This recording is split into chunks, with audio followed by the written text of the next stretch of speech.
बिस्मिल्लाहिर्रहमानिर्रहीम। सजी सिंध में शुगर मिलूं आहिनि पर मेहरान शुगर मिल टंडो अलायार जो को मट कोन्हे। अचो त मेहरान शुगर मिल टंडो अलायार जो शाम 4 बजे वारी शिफ्ट जो सायरन ॿुधूं ऐं मज़ो वठूं कीअं थो सायरन वॼे। परे खां तव्हां ॿुधो हूंदो, अॼु तव्हां वेझे खां ॿुधो।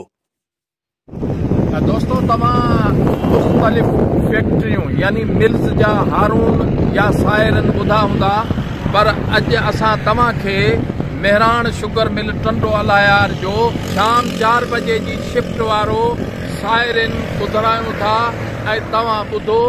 परे परे माण्हू ॿुधनि था, पर अॼु असां तव्हां लाइ हीउ जेको आहे सो बाक़ाइदे रिकॉर्ड कयूं था। दोस्तों, अचो त हाणे तव्हांखे सायरन ॿुधायूं त मिल जो सायरन कीअं थो वॼे। अनक़रीब जेको आहे सो सायरन जो आवाज़ थियण वारो आहे ऐं इहो तव्हां ॿुधंदा। ॿुधो।